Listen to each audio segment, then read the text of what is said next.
Boom! What's going on, go-getters? In this week's episode, we talked to Terrell Anderscavage. Our good friend Terrell is a fitness influencer / content creator. He is a certified personal trainer, and he's an amateur boxer who has his first fight on March 18th. Yeah, guys, this podcast was filled with wisdom. Terrell is an amazing person just to be around. And if you are enjoying the content, make sure to slap that subscribe button. Come on. Currently, 83.8% of you guys that tap into our podcast every week are not subscribed. Come on. So show some love. Tap that subscribe button. If Easy you like money. the content, it's very simple. We love you guys. Get us to 700. Let's go. Peace. Boom. We got my dog Terrell in here, man. How you living? What it do? Living great. Another Yes, sir. day, another dollar. You know, hustle, don't stop. Yes, sir. Work Yo, hard. you like a changed man now. That's what I'm trying to be. Yo, we grew up kind of together. We definitely did. Elementary school a little bit. Middle school. Middle school, yeah. I remember we was playing basketball up against Mr. What was his name? I don't know. I don't even remember, but we was playing basketball against the teachers at that time. We weren't regular middle school kids. Me, you, Quaid, Marquise, Cam. Yeah. Different time. What are those Value S days? Complete different time. Yo, that's why I wanted to get you on this pod, bro, because you seem like a different man. Completely different. I've been through so much. Yeah. It's like spiritually, emotionally, Yeah. mentally, depression, anxiety. Yeah. It's all about getting through it, and exactly what I did, and it changed me for the better, Absolutely, bro. And I noticed just by the content that you've been putting out that you are on a personal journey. And I talked to Kev, and you could see it's either an A or B thing. People are either walking aimlessly, they seem to be lost, or they got their head down and they're like, all right, I'm gonna figure this shit out. Let's embark on this journey of the spirit of the self, masculinity. It seems like you're really living that path, and I'm also on that path. So that's why I wanted to get you in here and talk to you and just pick your brain and just see how you're living, see what you're about nowadays. Ask them questions. I'm all about it. I'll tell you everything. Yeah, so you got a lot going on now, man. Like I said, you seem like a changed man. I remember, to be completely honest, you were just a regular kid. Terrell's just a goofy kid. We laughed with him. Lunchroom kind of talks.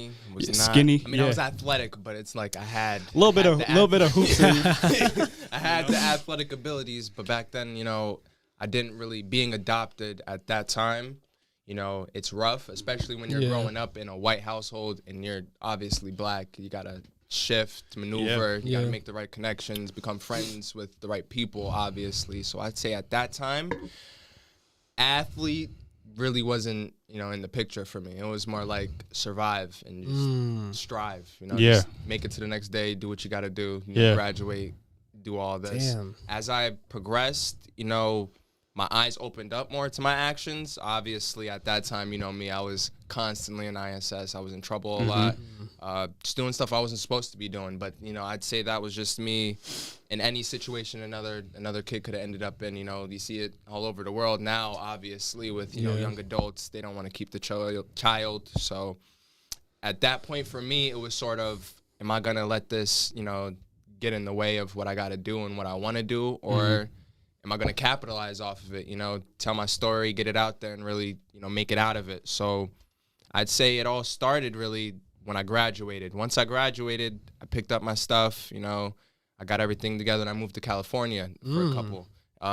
I'd say that's what really changed my outcome in everything. Everything, just living in California amongst all those millionaires, all those rich people.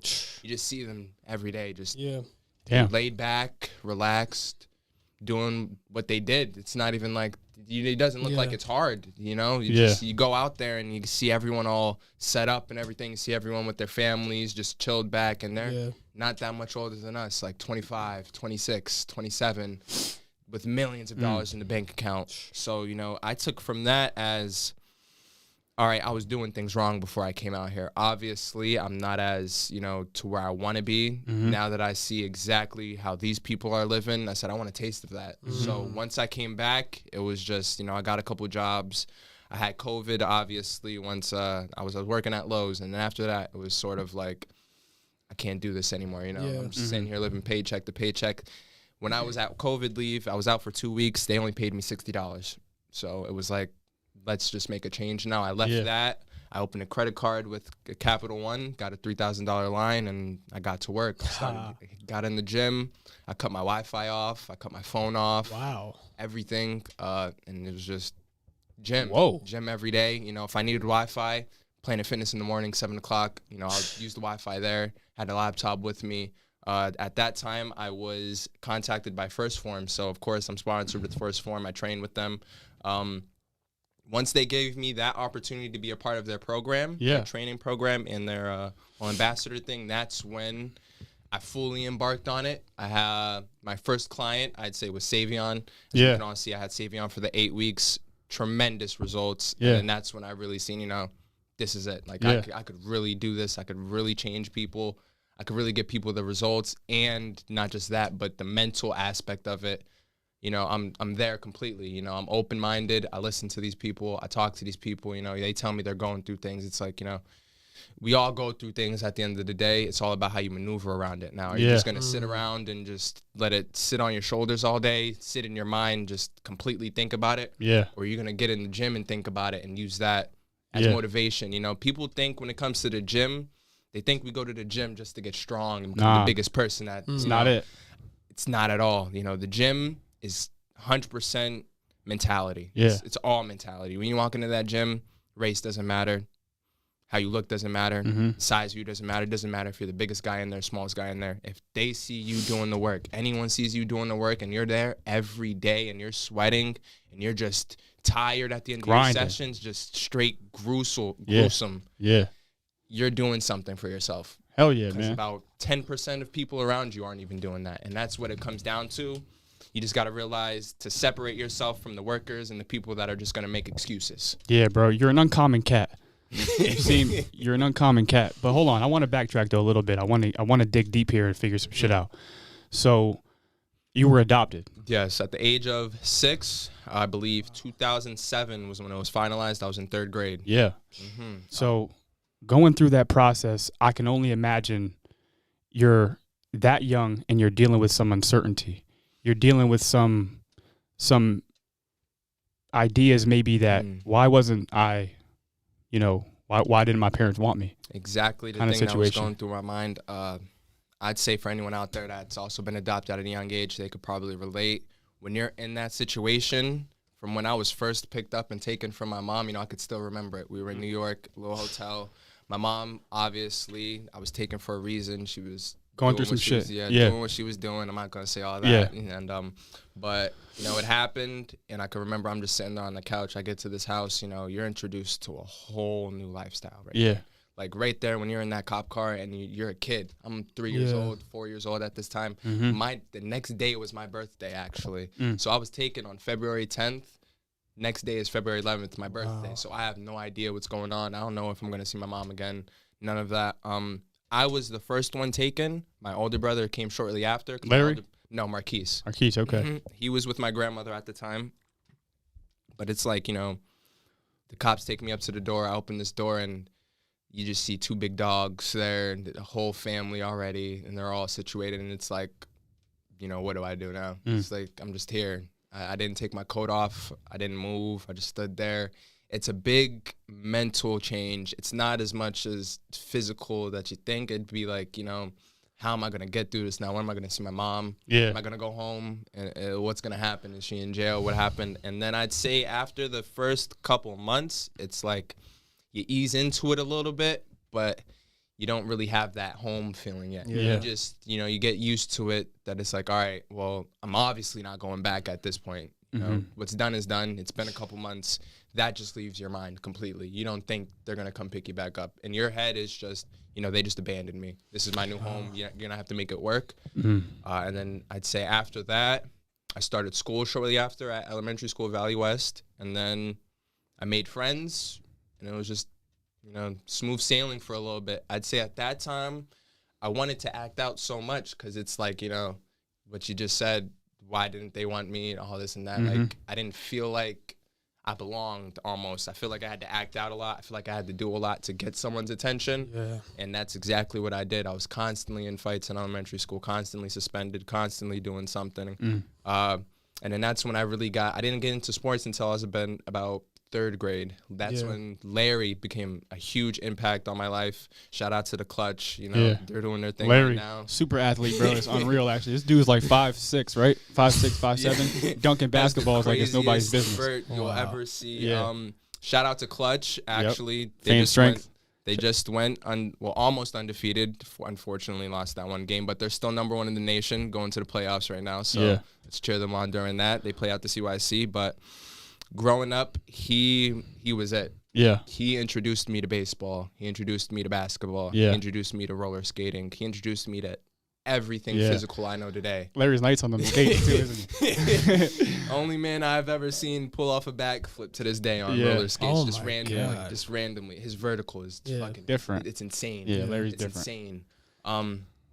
I'd say I lean towards him more. I lean towards my real brother at the time, because Marquise, I'd say at that time, I looked at him as part of the family that just abandoned me, sort of a little bit. So, you know, he went, obviously we're going to take things differently. He went through what he went through. I took it how I took it. Obviously, there was always love there. You know, we're brothers. But I'd say Larry was the person that made me feel comfortable in this whole situation. And once I started opening up more about it, that's when I started actually, you know, getting on baseball teams and stuff like that. I played for the Little League right up the street, Ed Lark. Amazing. I was in the newspaper a couple times. Yeah. I was a different breed at baseball as a kid. I'll say that. I don't know why I stopped, but I was different. Basketball, I stopped playing basketball in high school.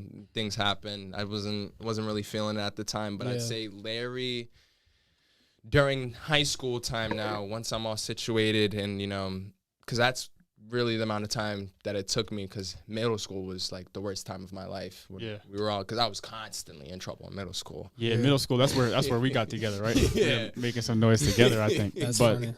I think something's important about that. I think at that young age, you know, you could turn misfortune into a great blessing. Yeah. You know, Absolutely. if you shift your perspective in the right way. But I think at 3 years old, you translated that and allowed that to manifest into being able to adapt. You know, you're in a new situation, you're young, you're confused, but you adapted, and you at that point figured it out. So that'll manifest through life in ways that'll pay dividends forever. Yeah. Adaptability, because change is the only thing that's constant. Absolutely. Feel me? That's a very important skill to earn or to learn that very early on too. I'd say being adopted is one of the quickest ways to mature, because you never know. You know, there's times where there's homes, they're not going to adopt that kid. You know, you can do one wrong thing and they just say, this isn't going to work. I was fortunate enough to not have to go to a group home. I was fortunate enough not to go from home to home, even though how much I put this lady through. Shout out to my mom, a lovable woman, you know, best woman in my life. I couldn't have done anything I do without her, because, you know, if she gave up on me once, I was right in the group home. Whole new beginning, separated from my brothers and all of that. I was actually separated originally from, I had a sister that I was separated from, and then I have a younger brother that I was separated from. But of course, you know, they let you get the visitation times and all that, but that stopped at a certain point, sadly. So, you know, you lose contact. What happens. But I'd say doing that and having to go through that is what ultimately set me up to be able to do what I do now. 'Cause it's like I look at that and it's just like, you know, I did that. So it's like, why can't I do this? Conquered that. Exactly. And it all comes from the mind. It all comes from the mind, because it's like, if you enable yourself to put so much pressure on your mind, you're not going to get that much done, because it all comes down to, if you just walk around every day saying, oh, it's just so sad that I had to go through this, and it's so sad I had to go through that, you're only going to get so far. Feel bad for yourself. You can't do that at all. You can't. You have to pick your head up and say, you know, I went through this, but, you know, I got through it now. Now what am I going to do? That's a different story for men nowadays too, bro, because, you know, it's really not accepted for men to, you know, be very emotional. It's really not accepted for men to have those breakdowns and to feel sorry for themselves.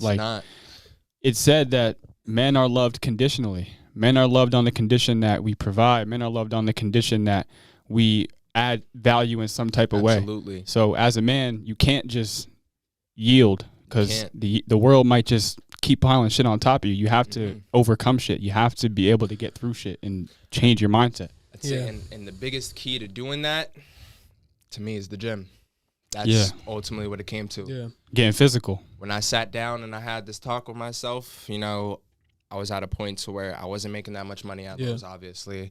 Finding a job wasn't relatively hard for me because, you know, I have outside of this, I have a stacked resume. I have life insurance, salesman. I have my insurance for that. I've worked at banks, all of this stuff. And with my resume, I knew I can apply anywhere and get a job. Yeah. But it's like, why? Why would I go work for someone else nonstop, time after time after time, when it's most likely just going to happen again? You know, they don't care about you when you're working at these places. It's cyclical, bro. It's the same situation. Like, man. Exactly. You're just another pawn to them when you're going and applying to these places. Then you got to go through an interview, and then 9 times out of the 10, they give someone else the job that was less qualified just because you have such a good resume. And that's what it came down to me for. I started getting denied most jobs because they'd say, oh, you just seem a little too overqualified.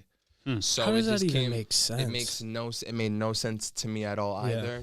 But it was just, you know, it's what happens. That's you know? insanity. To think that you wouldn't want the most qualified person to work the job that requires qualification. So it just That's came crazy. it came to the point to me thinking these places just didn't want me because they see something. They're scared of some sort of potential that I have to overcome whatever it is they think I'm going to overcome within this industry. So once I wrapped my head around that, it was like, all right, I got these people not hiring me. Let's just make my own. Let's just start from scratch. So I got in the gym 1 year ago, actually yesterday was when I first started my gym journey. So I got in the gym every day, 7 in the morning, 8 in the morning. I'm in the gym 5 hours, 6 hours until midday. I do that, come home, eat, go right back to the gym on my phone because I don't have Wi-Fi at the house. I don't have Wi-Fi at the house. I cut it off. I stopped paying my bills. I stopped paying my phone bill. I said, I don't need any of it. If I can go to this gym and have the Wi-Fi there, by all means, I'm going to go do that. I stacked up. That's when First Form hit me up. I went with First Form. Unbelievable. Shout out First Form, by the way. Shout out First Form. Everything First Form. You need supplements, anything like that, go to First Form. Great people. Yeah. How did they discover you? So what happens is they host challenges. So every 8 weeks, they will select a new person to become a part of their training program, which you get access to the app. You know, you become all that. You have people come to your app, you know, sign up under you. You become their personal trainer. Now you track their macros, their workouts. You know, you check up on them daily, see how they're doing, all that stuff. And what happened was I applied to one in the beginning of the year. At that time, when I first started working out, I applied to it because, you know, at this time, I'm just looking at everything I could do to just get my name out there. I applied, and it took about 8 months of nonstop hard work in the gym every day. And then I had finally gotten an email because I had one. I think it took me about 3 tries. And then they'd finally called me back. I had my interview and all of that with them. And then I got onboarded, and then that's when it all started. And then once it started, they give you everything you need: social media people, business people, nutritionists, anything you need, any type of information you need. All I had to do was just sign up for a slot on the calendar, and I get that one-on-one Zoom meeting, whoever I needed with. Shout out to Charles, favorite coach, helped me with everything, taught me everything I need to know about Instagram and all of that.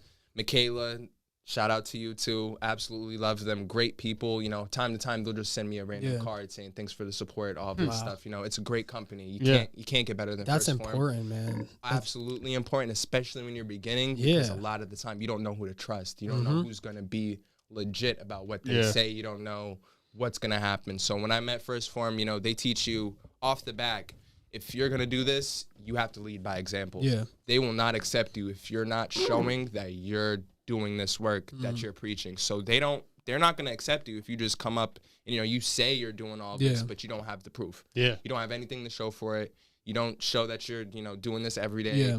They don't want someone who's just going to come in and be able to, ultimately, yes, you should be able to sell something, but that's not their main goal.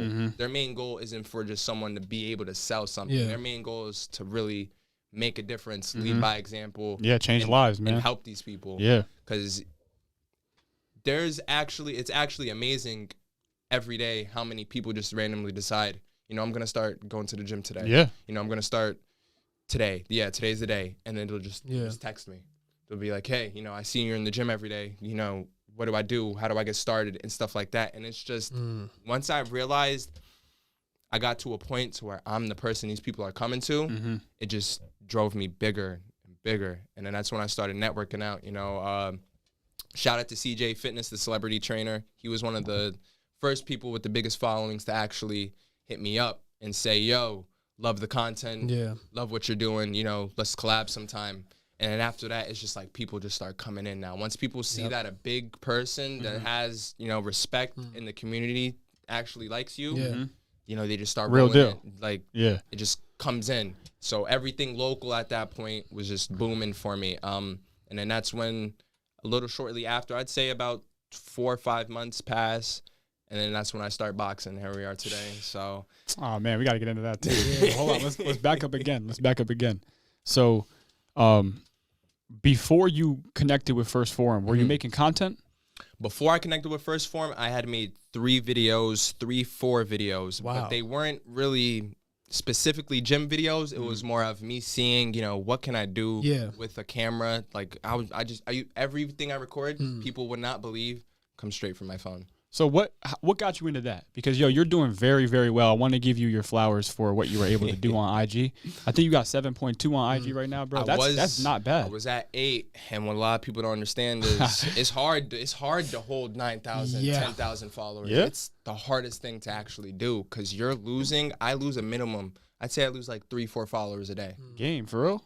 But I gain them right back the next day. Yeah. And then it's like a on and off thing. You know, you never know if you're going to lose some, gain some. So once I really had that big income that brought me up, I had a shout out. I got a shout out from Sharpshooter. Shout out to Sharpshooter. He's based in Africa. That man is the hardest working African I'll ever, you know, talk to. Had the opportunity to talk to. No gym at all. Yeah. Homemade gym in his backyard. Getting after it. 100K on Instagram. Videos. Motivates everybody. He has his own platform up, app, all of that. Wow. Doing it. He gave me a shout out, and then that's when I seen that huge spike in followers. It just went up overnight.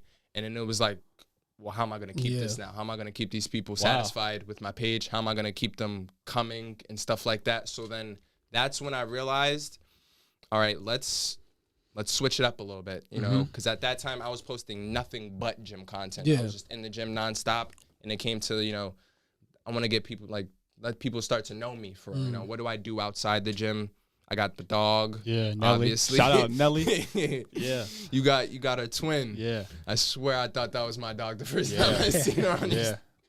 But you know, after that it was just, you know, let people really get to know me now. And then as it went along, I started caring less about my followers. You know, now I can give, I'm sorry to curse, but I can give 2 fucks if someone unfollows me now. You know, I could really care less if someone unfollows me now, because it's like, you unfollow me, I get a cool 200, 300 views each reel I post. Not super big, but for locally, that's nice. Yeah. Out of all of those, I'm guaranteed 2 followers, 3 followers out of that. So it's like, all right, now I don't care about the followers. Let's focus on content. Let's focus on the words I'm putting out and where I'm putting it to. And then once I really got the gist of that, it was just smooth sailing. You know, I come in, at first it was hashtags, you know, how am I going to do this? What time am I going to post? That's the worst. That's the worst part. The worst thing simple to think shit, of right? is a hashtag. The most simple stuff. Yeah. What sound am I going to use? What's trending right now? Is this going to stick? Is this not going to stick? Do I got to reshare this? Who's going to repost this? Once I just canceled all that out and said, you know what, I'm putting this out.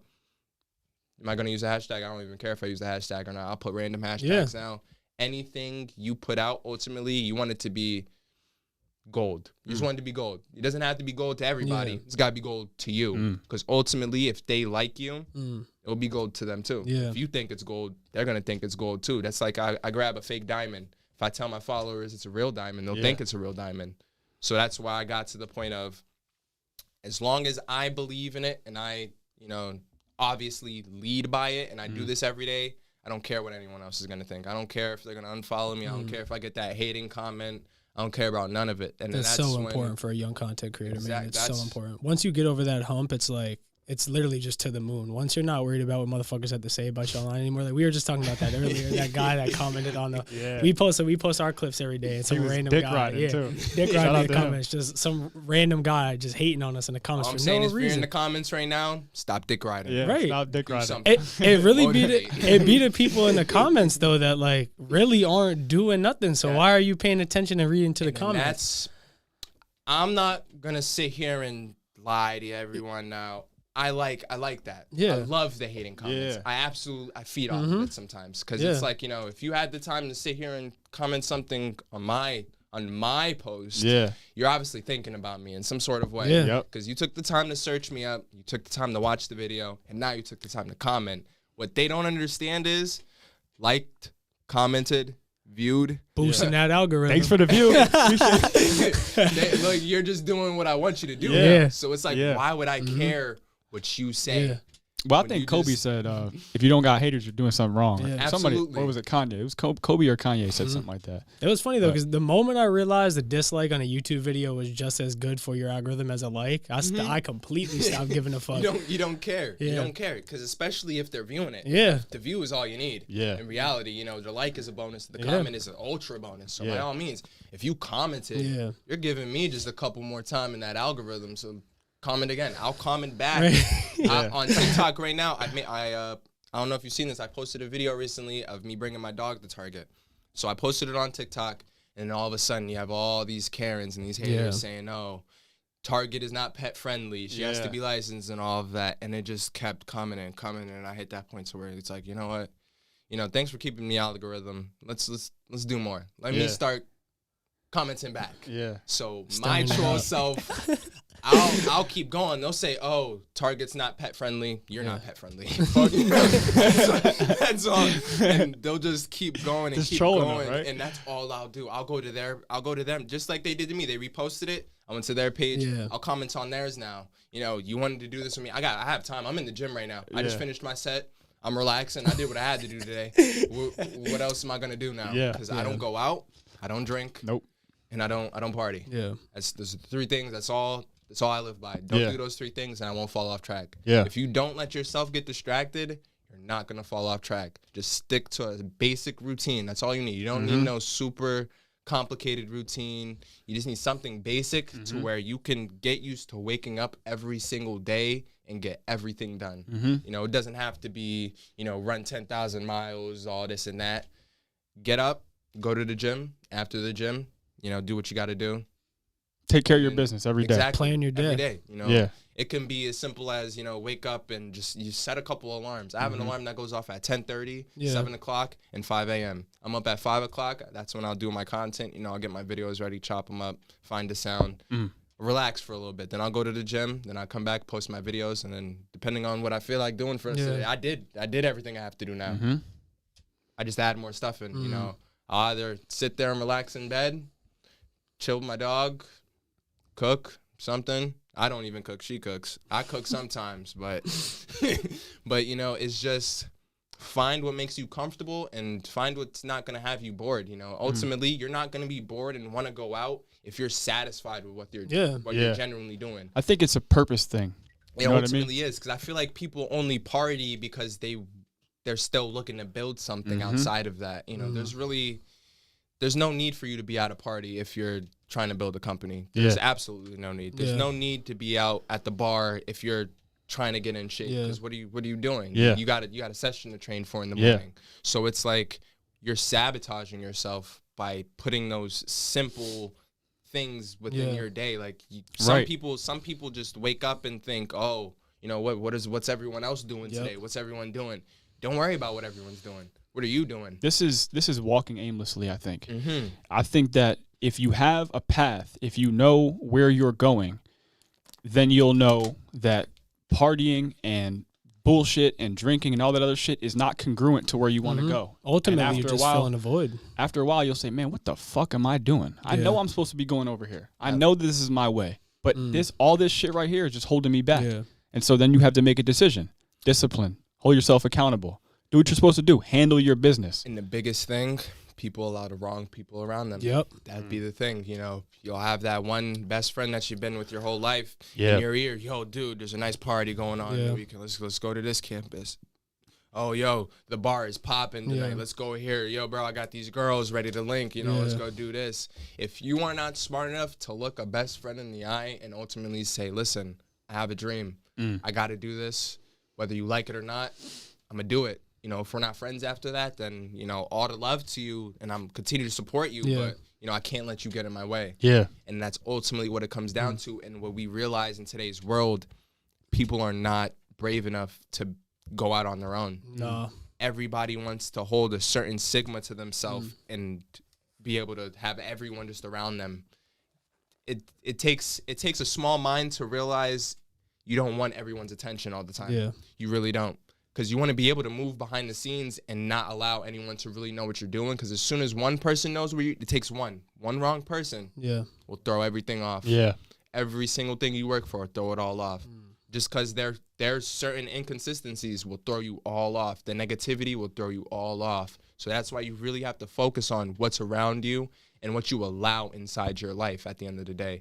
Because with me, how I am now, I won't allow anyone around me that constantly goes out to parties and gossips or anything like that. If you constantly go out and party, I just automatically assume you're gossiping. It impacts your life, man. It all ultimately does. Because what makes me think that you're sitting here with me now while I'm grinding all that, you're telling everyone, you know, my plans and all this stuff. Yeah. Now they want to do it.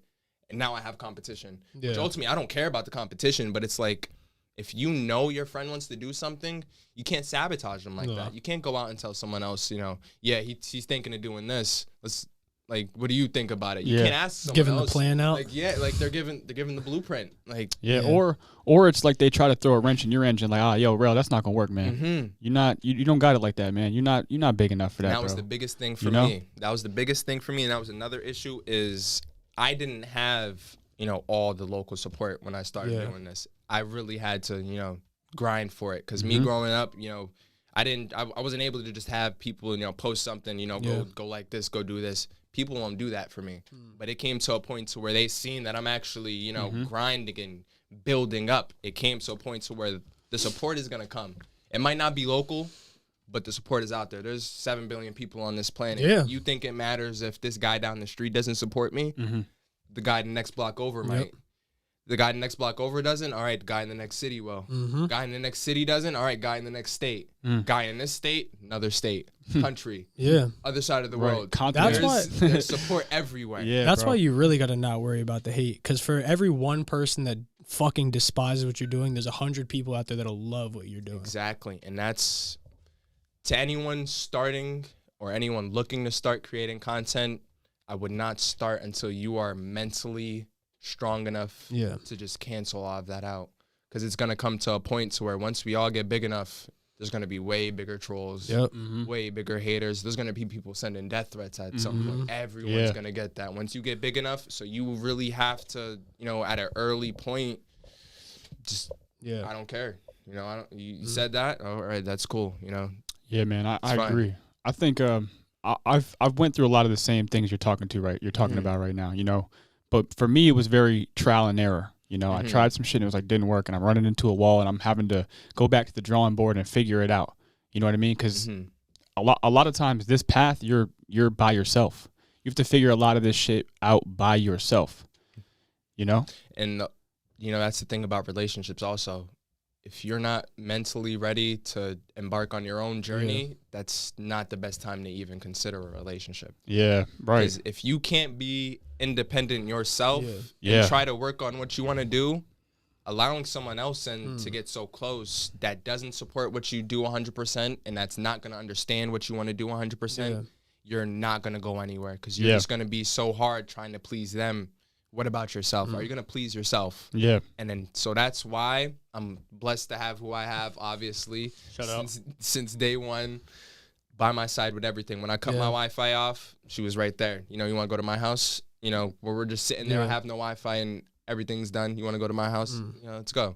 You know, cooked for me, her mom, buy me meals, all of that. Mom's a huge supporter. They took me to North Carolina with them and all of that. So it's like, watch who you know, let in to your life, because ultimately they're either going to help you make it or they're gonna assist. Yeah. They're gonna assist in the breaking of it. Yep. Yeah. That's a problem with young-aged people. We all tether ourselves to people at a young age, and you grow together, and you get to a point where when that is severed and that relationship's cut off, you come crumbling all the way back down to where you started at. And that's terrible for young kids. That's a bad mindset for especially kids today to be in, because kids today look at failure as the last straw. You know, you fail once and, oh, it's over. You know, I failed. What am I going to do now? Yeah. I'm going to go back home and cry about it and all this. I'm not going to try again. That can't be it. You ultimately have to learn how to fail and be hype about it. Yeah. That's what I look at. It's like anymore. Even with this boxing that I have going on in my mind already, I've lost this fight about 40 times in my head. So ultimately from these situations I put in my head when I'm training and I'm hitting the bag and all that stuff, I'm imagining myself getting knocked the fuck out. Yeah. I'm imagining. I'm just one wrong punch, boom, you're out. Fix it. Work on what you're thinking of in the wrong ways and let the failure ultimately show you where you got to go to succeed. Because ultimately, failure is just a two-lane. It's a two-lane road. Yeah. Are you gonna go the left and crash into someone? Or are you gonna go to the right and then just make a clear open another right? And you know there might not be another left. Yeah. You know, after that one failure is done, there can be no more lefts. It can be just straight off. You learned. But that's not what it is. A lot of people think, you know, I failed. What now? Yeah. No, you failed. Read back. Take the success from the failure and now amplify it. Analyze it. What happened? What did I do wrong? How can I do better? If you say you're in something for the long haul, you either win or you learn. Exactly. I mean, you can't let one L break your whole empire down. bro. If you're in something for the long haul, a loss is literally just an opportunity to learn. Hell yeah, bro. Sharpen your game. You know, there's a reason why loss and learn start with L, because once you put both together, it makes a W. Never heard that before. Yes, sir. That's tough. That's tough. That's all it takes, and that's what I'll tell people. You know, That's fire, bro. I never heard that. Nah, yeah. But I think going back to relationships, though, the same is true with the right people. You know, because you can hang around some suckers and you can be, you know, 4 suckers, you're the 5th sucker. But if you hang around with, you know, 5 millionaires, who you think will be the 6th millionaire?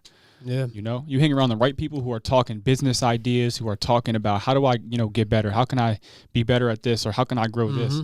It's contagious, bro. It is. You know? and a lot of the time is if you really have it in you and you're really dedicated to it, you can take a group full of people that are undevoted to something, unmotivated. Fire them up, too. You can literally be that shining light that just beams right through all of them. Now all of a sudden you took 5 losers. You got 5 winners now just because you taught them the moral of everything. Yeah, bro. Mindset's infectious. And people want to be the motherfucker winning. So if you're the one motherfucker in the room that's winning, people want to be like you. Yeah. And it's always going to be that. You know, ultimately, you're not ever just going to be in a room full of haters unless you put yourself in that situation. Yeah. If you go into a room full of haters, you're only going to come out the only person that you're still coming out the winner, because there's a reason they're all hating on you. You know, people aren't just going to hate on you because they're better than you. Yeah. I've never heard of a winner hating on a loser.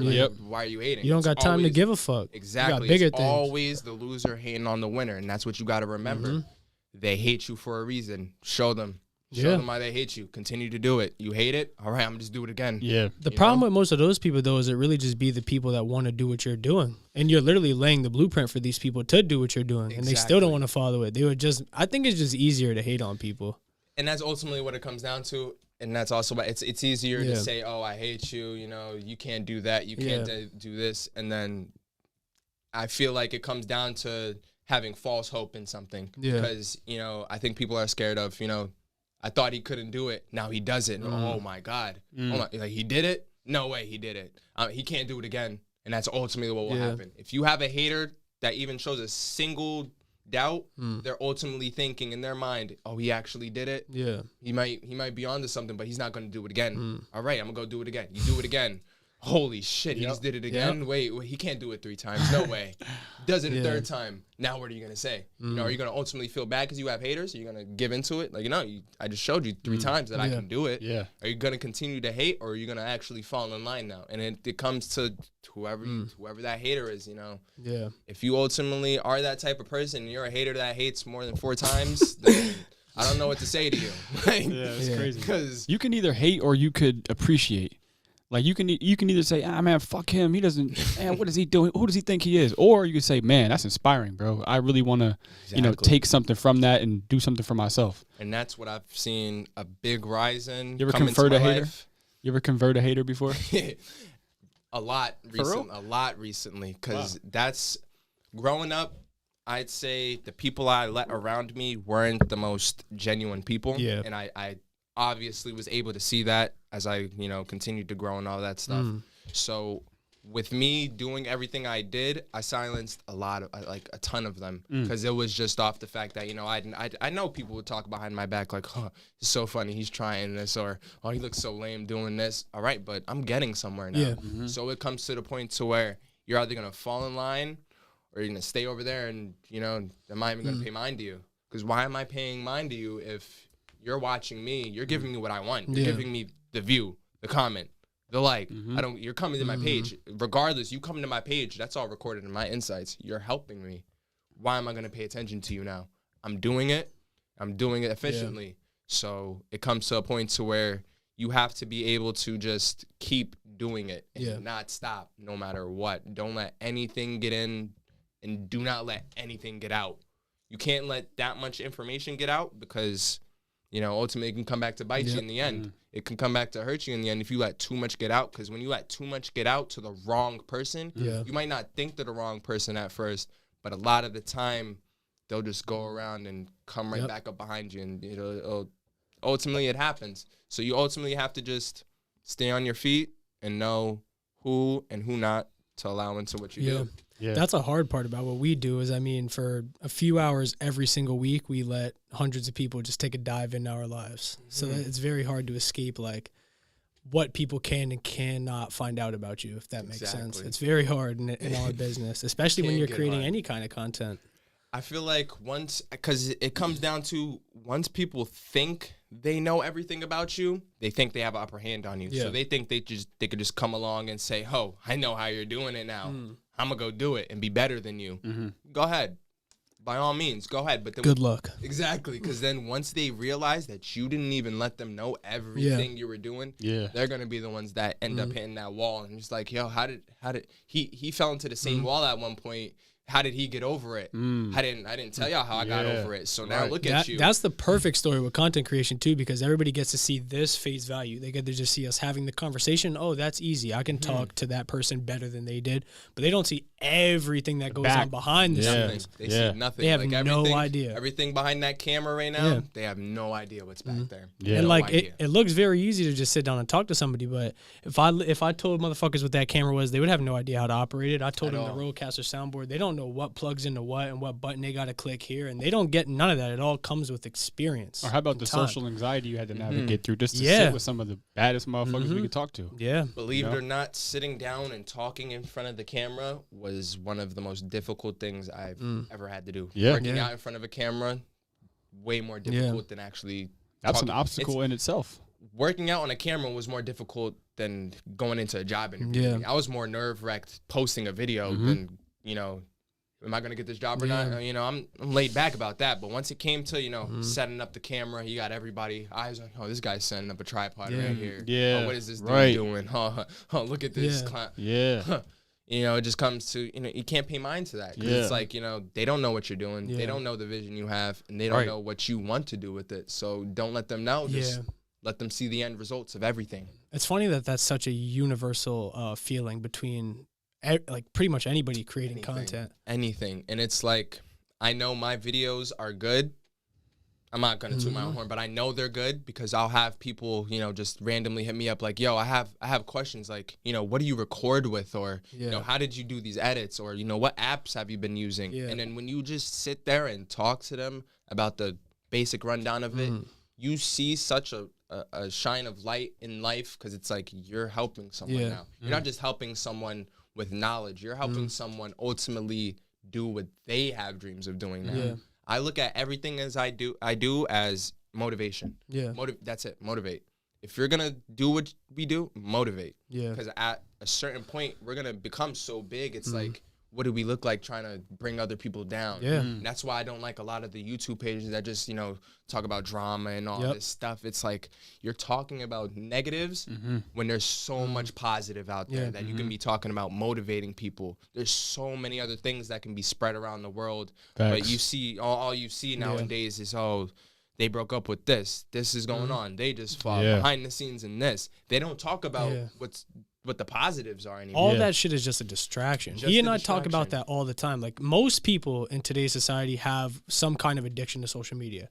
I think that just comes without saying. We all use our phones. We all go on Instagram. We all do these things. But I think that there's a point to be made about consuming good content rather than just the negative shit that you see online all the time. Yeah. And it's as simple as literally just he and I went and unfollowed all the negative motherfuckers that we were following on Instagram that were telling you about the latest drama between fucking Blueface and Christian Rock or fucking talking about like whatever, like, oh, LeBron just broke the shooting record. Like, I mean, it's cool. Like, I fuck with LeBron, but like, do I need to be seeing all this information all the time? It's like you'll see it. You won't just scroll past one post. You scroll past a post, then you have the suggested, then you have all of this stuff. It just goes on and on. So if you don't have, it all goes based off your algorithm. And it's sad to say in today's world, it's not about, you know, the outside world as much as it is about the online. But your algorithm says everything about you. Yeah. What you see, you're seeing it for a reason. And it's clear that you were meant to see that. Yeah. I don't take anything I see as a joke. I take everything I see as, you know, I was supposed to see this. I don't know what the reason is now, but later on in life, I might think of it, you know, I just seen a video. This is probably, you know, why I seen that video. Like, it all connects. So I treat my algorithm like my real life. You know, I'm not going to go on TikTok and search random, oh, Krishan fights this and LeBron highlights and shit. I'm not going to go online and just search up this stuff. I'm going to search up as a trainer, you know, LeBron in the gym, working out, training. I'm going to take stuff from that. I'm going to take the knowledge. What's he doing? What workouts is he doing? Training? Oh, okay. Learn from it. Yeah. I'm not going to treat the internet as entertainment because ultimately you got to treat it as knowledge. Yeah. Everything you see online is going to teach you something. It's like, that's why we have so many issues because we have so much negative content going out, especially with TikTok challenges and all of that stuff. You know, there was a challenge where, kids breaking school doors in the bathrooms and all of that stuff, committing crimes and all of that. Why? Why is that trending? Why is this viral? Why are fights outside of a ring viral? Harm shouldn't be viral. Toxicity shouldn't be, you know, laughed about. Nowadays, you have people bragging about being toxic. Yeah. When was this? It's a flex nowadays. Yeah, like when was this so cool to be, you know? That's the disconnect in today's society is that people think, well, first of all, most of those people are just shallow people. And pretty much in today's society, everybody wants to have some kind of voice online or some kind of online presence. So they think, what's the easiest way I can do this? Oh, just film some shit that's going to get wild attention for no reason. And then it can boost me and I can get more followers and I can get more likes or whatever to fill that same very void of just wanting to be heard. People just fucking do it in odd ways nowadays. I personally feel like in today's world, people would rather go viral for something dumb than actually, you know, put out something that's good for the world because they feel like it's not going to get as many eyes on it. People nowadays are scared to be positive, I feel like, because it's looked at as weak. Oh, why are you so happy? You're weak. What do you mean? Why does that make me weak? That I'm happy? That I'm comfortable? People look, especially as a man, sadly, especially as a man, if you're happy, people look at you like, why are you so happy? You know, and you can be someone who's broke, homeless, all of that, walk around happy, and people will just question your happiness. Like, that is very interesting. It's uncommon now, though. Happiness is hard to come by. Really hard, because there's so much that's aimed to put you down anymore. You know, body weight, how you look, certain hair, your job, like your status, how much money you all have. All of that. You have females out here now talking about they wouldn't fuck with a man that's working a 9 to 5. What is wrong with working a 9 to 5? Yeah. If you work a 9 to 5, in my eyes, you're a hustler. Yeah, you gotta go through it. It's at some point you gotta go through that, especially if you're from the bottom. Yeah. You know? Everybody, I don't care who you are. Everybody needs a 9 to 5. Yeah. At some point. At some point you have to, or you came from money and you're doomed from the beginning. And it's like a lot of the time now they'll be like, oh, okay, cool, you got a 9 to 5. How much you get paid? Why does that matter to you? People watch too many other people's pockets in life. It's like, why is me working for, let's say, $7 an hour. Why is that an issue? I have a job. Yeah. I'm saving it. People will look at that as, oh, you don't know how to do nothing. You got no skills. You can't go get a job somewhere where they got $20 an hour. You don't want it. It's like, bro, I'm satisfied. I have $7 an hour, a good job. Yep. I'm getting it there every day. I'm making the money. People will take that, though, and turn it into something negative for you. And then a lot of the times now, sadly, people let it get to them. Yep. And then that's why suicide at an all-time high. It's crazy, man. Sad. Yeah. And you could see why, though. You can see the trends that go viral. You know, there's people that get bullied online every day, just randoms, you know, randoms that you wouldn't think of it. And you look at and you can't help but feel bad because you have to somewhat picture yourself in that situation. What would you do if you just had someone just post a whole article about you that's probably not even true? Yeah. Slandering you, all this and that. And the internet is so gullible now, it does not have to be true for it to be believed. Yeah. It can be something 100% lies, and then people will still just believe it because of who put it out. Yeah. Think about how much crazier that shit's gonna get when this AI stuff keeps going the way it's going. Unbelievable. I seen something about there was an AI that went viral because it was being rude to the it was like a chat GP something or whatever. Chat GPT? Yeah, something like that. And then someone screenshotted it of the AI actually being rude. Yeah. And it was talking shit and all of that. And it's like, you know, you see this is happening. What makes you think that anything else is going to be real at this point? Oh, man. So it's like you really can't care what someone else says because sooner or later an AI is going to be saying this about you. And what the fuck does an AI have to do with any of this? The world's going to change so rapidly over the next couple of years. You have Elon Musk now with 3 robots. He had 2 robots fixing another robot. I seen on the Wealth Instagram page. There was 2 robots, and he said about at the last convention thing. I think I saw this. Yeah, it wouldn't even work. Now all of a sudden, it's repairing another AI by itself, walking, all of that, and it's like we're getting so far into technology, into the life. We're going on a weird path, man. I think it's important that we stay natural. You know, we find our way to embrace the things in life that matter, like relationships and being in nature and honing a skill. I feel like purpose. I feel like the multiverse and all of that has taken over at this point because people don't really care that much about physical interactions. People, you're most likely to see someone FaceTime someone down the street rather than just walk down there. And it's like, why? They're right down the street. Go talk to them. But it's just because the convenience of just picking up your phone that people are addicted to. Go ahead.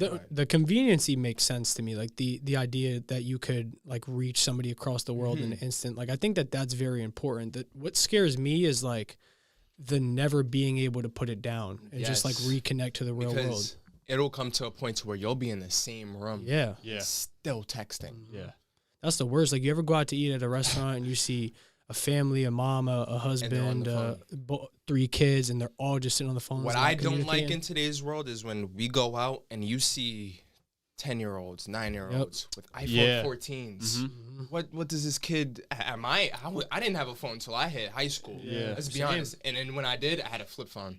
I had no service. No service. I was texting with the school Wi-Fi. It looks very free. I had a flip phone. Once I got to high school, then I got to experience a touch screen and stuff like that. But it was like at that point when we're in high school, we weren't a part of this generation. I feel like we were the last ones to really understand what it meant to come together and just do something in person. Maybe. We weren't iPad babies. We were not at all. You know, we weren't. We were the very start of it all. Like we were the generation that you can go home at night and play the PlayStation if you wanted to, but outside we were playing Manhunt all day. You know, we were the last group, I believe, that was really just Friday night football. Dairy Queen afterwards. Play basketball, you know. Park ball is not a thing anymore. I don't be seeing no one. Oh, who's playing ball at Vaughn? 44. Who's doing this? I don't see that anymore. It's different now. It's completely different. Back then, we can go out on a Monday. Yep. Cold outside. High streets packed. Cole streets packed. Minor Park packed. Anywhere packed. Just because we're outside living. You know, nobody cared about social media back then when we were kids. When we were in high school growing up and shit. It was like It's what evolving. happened? Like, it's what happened? I Where did all that optimistically go? think, I hope those things come in waves. Like, I hope we hit a point as a society where we realize, like, maybe we are too crazy with all the technology and everything that we're doing. And I genuinely hope, it's just an optimistic thought. I don't think it'll necessarily happen, but I hope that comes in waves where we can get back to that. And we can I get just back hope to, like, what really that matters. the world sees it's time to dial it down a little Yeah. bit. Like, let's backtrack just a little bit, and not on the technology. Let's backtrack on the just what it meant to be a human. Yeah. Like, we are, I don't think they understand, and a lot of kids don't understand, we're the only race that's capable of unlimited change. Yeah. We're the only race. Humans, we can literally be who we are today and then be completely different by next week. And they see that as something that's just, so common now. Yeah. Like, it's just, who cares? And it shouldn't be seen as that, because there's people out there that really want to change and find it impossible just because what they see online and all of that. You'll have someone 300, 400 pounds just be so addicted to someone that weighs 150 and that's most likely shooting up gear. Looks intense. Yeah. They'll dwell on that and be so sad about it and think that they can never achieve it. 9 times out of 10, people you watch are natural. Yep. Them high influencers nowadays, they're not natural. Let's be honest. Everyone's on trend. Everyone's on gear. It's happening. But these kids don't know that. These kids don't know what this stuff is. Now TikTok kids, yes, they know what it is now because it's popular now. Like, trend on TikTok, it's an actual hashtag. It's popular. Yeah. You have people wanting to go on gear now. Yeah, I'm pretty Just sure for the there's a fun of guy it. on TikTok named Daddy Trent or something like that. TikTok he's- will go. My bad. I'm sorry. He's set in the way for people to start taking testosterone and trend and shit like that. It's crazy. It's unbelievable Yeah. because they don't even think of the health risks that come with that. Yeah. They I don't. mean, I have to imagine from the jump, if you're on TikTok and you're trying to learn from TikTok, that you don't got it all figured out. Because at all. I think there's a problem with being on those platforms and not being able to think critically. Because you could separate yourselves from what you're seeing and make your own conclusions and make your own decisions and be able to analyze, okay, what's best for me after seeing that. A lot of times you see all this shit and you're identifying with it all and you're not sure what to make of it. You know what I mean? So I want to get into that app that you're helping to develop. And it's actually launched. I have not Really? set up all of my stuff yet. Okay. But we are launched right now. It's called Elevate Your Wellness. They have access to therapists. Yeah. That's what I wanted to talk about. The therapist, the spiritual side of it as well. Side of it. They 'Cause have that's all important. Of that. And it's like, that's why ultimately I chose to, be a part of it. I still have to go set up my platform, my availability and everything. It's just, you get busy when I'm training for a boxing fight and all of that stuff. But ultimately, it's all about, they want to be an overall company that's going to help you with everything, not just your body, but they understand the value of your mind at the Well-being. same time of it. Exactly. Yeah. So it all comes down to with their spiritual alignment program, they have professionals that will just sit there and they'll talk to you. They'll meditate with you. Anything you're going through, they're open. From whatever time you select, you could just talk to them. The personal training aspect of it, right now, I can say it is online. So I just, I'd be able to just hop on a call with you and run through everything with you. I sit there and I'm with you one-on-one. There's nobody in the background. And that's what a lot of companies lack nowadays with fitness, because you'll get in the fitness industry, they just send you to an app with a plan. Right. Not many people realize just because this worked for you and someone else, it's not going to work for everyone else. So I like the initiative that they take with the one-on-one stuff in First Form also, because they go specifically on your needs. They go with Customize your needs. Yeah. So it's all based on what you want to do, what you want to look like, and how you want to feel. And then that's why I make the choices I make with these companies that I hit up and, try to become a part of, because a lot of them, they don't care about that. They don't care about what you want. They care about what they think they can give you. And it works for them, because a lot of the time people, they satisfy themselves with the minimum. Yeah. I want to teach people to don't satisfy for bare minimum. Breach past that. There's way more than, you bench 250 right now. Who says you can't bench 300 by next month? It's not impossible. Right. It's not. Yeah. But it's like we're in a time to where people will bench 250 and think that's it. That's the limit. They'll think like, okay, like, I bench 250. All right. What are you going to do next week, though? What are you going to do in the future when you're going to get stronger? Yeah. by placing that limit on yourself, people don't realize you're just stopping there. You're calling it quits. Yeah. That's why I never want to fall into that mindset, because ultimately, even I could win a Grammy right now and not be satisfied. And I think who put me in that mindset, R.I.P. Kobe. Because Kobe is the one man that will come out here. Yeah. And what are you celebrating for? Yeah. You know, the job's not done. Work's not done. It's not at all. It's just getting started. So it's like, all right, you just won a Grammy. Let's win 2. Let's win 3. You know, what else can we do? Fuck Grammys. Let's win a Nobel Prize. You know, it's like, especially when you're playing for legacy, man. Rent's due every day.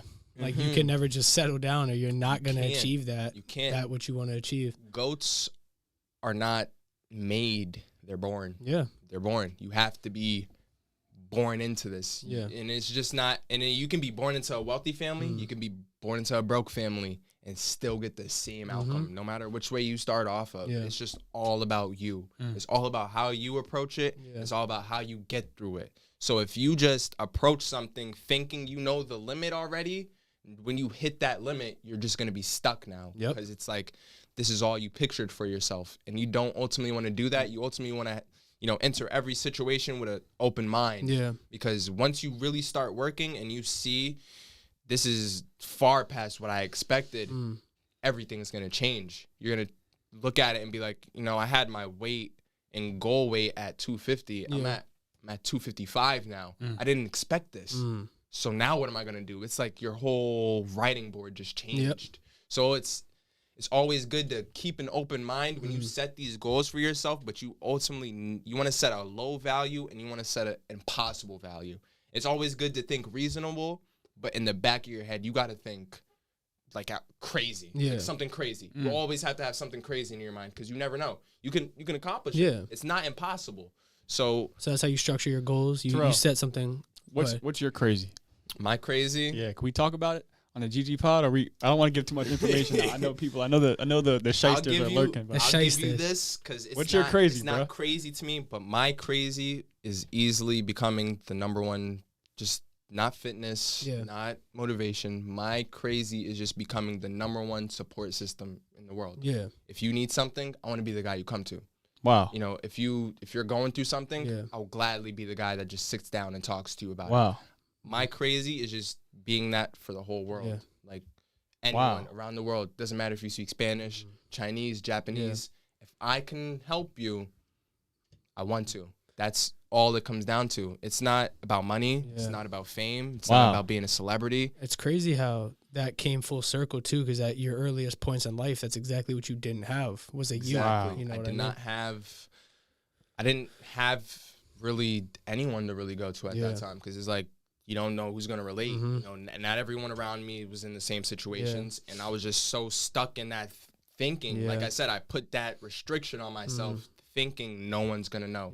No one's going to relate. No one's going to understand. And that's a hard, vicious reality to live in, man. Exactly. And then once I seen that, you know, I can't put these chains on myself, because it's ultimately at that point, you're locking yourself up. I don't ever want to be able to do that. Like, I don't ever want to fall into that.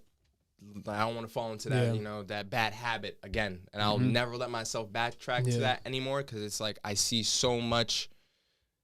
I just division. It's just, that's it. I just have division. I see nothing but straight and peripheral. Like you're not going to get anything past me. If I feel like I can do it and I get a glimpse of it, it's over. I'm going for it. It's like, you're not going to stop me. If I fail, all right, I'll pick back up from step 2 or step 1. I'm ultimately not going to go back to step 1 all the time, though, because step 1 is not always where you fail.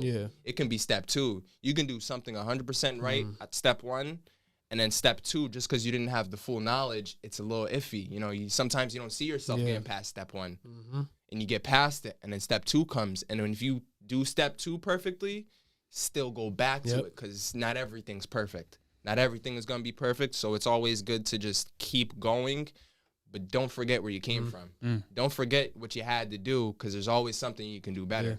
That's the fucking journey, man. That's what we're all trying to hit right on the head somehow. Oh, shit. Man, I like that. That's crazy, bro. That was well said. Man, how can I just help you out? That's beautiful, bro. That's you just restored my faith in humanity for real, bro. I appreciate that. Because it came to a certain point to me where it was like, I know I can make money. You know, I know I could easily make money with what I'm doing, But it's like, what's the whole point? What do I look like benefiting for someone else's results? It's not fair. So that's why a lot of the time I won't even charge for personal training. I'll be like, yo, they'll hit me up. Yo, I heard you're the person to hit up. Yeah. What do you need to do? We'll go through all of that, and they'll be like, so how much is it going to cost? I'll be like, I'm not going to lie, bro. After you just talked to me, you told me what you wanted to do. I know your situation. Yeah. There's people where I just said, just come to the gym. Just come on. I'm not going to charge you anything. Just come work out with me. We'll be in here every day. Yeah. And that's what I did with a lot of people. And it's just like, you stop to care about the money. You see these people now walking around every day just happy with themselves now. I just made someone happy with themselves because they changed how they didn't think they could change. So it came to a point to where I don't care about money. Yeah. I really don't. I could be broke as fuck, still bring the same energy, same positivity anywhere I go. But I'm broke. That doesn't matter. It's just a stigma. It's just a label at the end of the day. Yeah. Rich, broke. It's just it's a symbol. At the root of it, what are you? Who are you? Exactly. So that's why I came down to, like, who can I help? Yeah. And I'm going to help them. I don't care if you're mean. I don't care if you're a rude person. Do with what you do with the knowledge. Yeah. I helped you become happy yourself. Past that, I can't do anything else. So you have to know, like, you can only do so much for someone. And especially in this industry, you have to realize that, because not everyone else is going to have positive intentions with what you teach them. Right. So I also realize I can teach someone something and get them in this shape, and then they'll go do something negative with it. Ultimately, I can't do anything about that because I'm not them. No. But you could lead a horse to water. You can't make them drink it. Exactly. So that's why I also feel so comfortable with what I do, because it's like I'm comfortable knowing that, I helped them. Yeah. What they did after that was completely on them. I'll continue to help them. Yeah. But it's just, you got to show me you really want the help. Yeah. And then that was the big thing at first, because anyone was just hitting me up trying to come to the gym and stuff like that. So I had to really separate the ones that were just bullshitting and who were serious, and the ones who are actually serious. And it's hard at times because anyone and everyone is going to come to you with a story. Someone's coming with a story, and you just got to be able to nitpick the bullshit. Yep. You got to be able to know the vibe, pick at the vibe, and then just set the vibe aside and go straight off of facts. So it's like, you say you want to do this, but I see nothing showing me you want to do this. And then a lot of people, it came down to that. There was someone in particular coming to the gym with me every day. I got them so many results, and this was when I was first starting out. We're both learning at the same time. Got them so much results, gaining, shredded, getting in that great shape, and then they just stopped. Yep. Just like that, just stopped. Never came back into the gym, smoking every day and all of that stuff, going out and partying. There was another person who wanted to, learn to create content. I started teaching them how to create content, get good views. They were getting more views than me when I first started. Gained 3,000 on YouTube and all of that stuff. Just stopped. Just threw it all away. Now they're in bars every night. That's crazy. Partying on Snapchat, dancing all the time. And it's like, that's one thing I hate seeing so much, because it's like a stab in the back to me. Because it's like, I just taught you all this. Yeah. I just helped you, and you just stopped. That's why I learned who and who not to put my time into, because I ultimately don't want to look like the fool that just gave you all of this for free, not just like for free, and you just ignored it. So it's like, you really have to know how to read a person before you really give them your time. Yeah. That's an important skill, being able to read a person. It works out. And you're right, though. You can't control another person's actions after you can't. If you're pure about your intentions, that's all that matters. It's all that matters. Because, that's how, there's always a teacher. We all had a teacher. Yeah. That helped us with so much. But, say we did one bad thing, that teacher didn't lose hope in us. Yeah. They were just disappointed for a little bit because, they didn't expect it. So that's ultimately how I'll feel and how I do feel towards them people that just, I'm just a little disappointed. Yep. It could have worked out two ways, and you just didn't have it in you to see it through. But I'd say life is the ultimate teacher, bro. Exactly. So they're on their own path, Exactly. What the seed that you plant may not grow into a flower until a while. And you might not even be present to see it grow. But it's up to them to continue to water it. Exactly. And that's out of your control. It is, because you never know. A plant could blow away. It could die. It could fade out. Yep. Yeah. we're not God. Yeah, We can't tell what's gonna happen. All we have the power to do is to help. We have the knowledge to help. We have the power to help. I'm a help. What you do is completely up to you. Because at the end of the day, I'm not in your body. I'm not in your shoes, and I'm not in your mind. So I can't tell you past that. That's how this whole wicked system works, man. Mm-hmm. Terrell, I got a question for you, bro. I want to know to take a separate path a little bit. How did you get into boxing? How did you get into the martial art way of life? So, because I also found myself experimenting with this as well. I think you know who's coaching me because y'all did a podcast with the MMA Gritalo? Chris? Yeah, Gritalo? who just got a whole place set up and all that. Oh wait, maybe. Oh, you talking about Kyle Reed? Kyle Reed. I believe so. They have the new gym over in Edwardsville. Yes. That's where I train at. My boxing gym's right next door. Really? Yes. Yo, boys. I just weighed in. Be quick. Right. I'll be right back. Go ahead, continue. When I weighed in, I went in and I was like, yo, this mat looks familiar. I said, I could have sworn I seen it in a picture or something. Yeah. And you know, it's in the plaza of where Lowe's is at, right? No. Oh, no? Nah. All right, so this is where I'm at. So, you know where Planet Fitness is, right? Yeah. In Edwardsville. Up that hill is where my NEPA MMA gym is at. It's called NEPA MMA. Oh, so you're at the gym. It's called NEPA MMA. Down the street from, is it across the street from the church? Across the street from a church? I don't know, bro. I guess I'm not that observant. No, it's not by a church. It's near a church. It's up the street from the church. It has a Kung Fu Panda outside. Yeah, that's the exact place. Yeah, across the street from the church. Yeah. Yeah, that's where I train. I used to live right up the street. I remember that. I remember going over there with Cam. Yeah, right by the park. There's a park right there. All right, but what got me into the whole martial arts, to go back to your question, is, you know, I train every day. I'm in the gym every day. I'm doing this every day. It got to a point to where I felt like I wanted to play basketball again, but then it was like I don't have that same passion for basketball anymore. So then I realized, you know, I'm constantly watching these fights. I'm constantly keeping updated with these fighters and stuff like that. And I always had in my mind what it'd feel like to do it myself. I always knew I had the mentality to get in there. I always knew I had the power, obviously, because I train every day. I knew I had the work ethic. It came down to me just fully committing to it and saying, you know, I'm going to do it. I'm going to do it.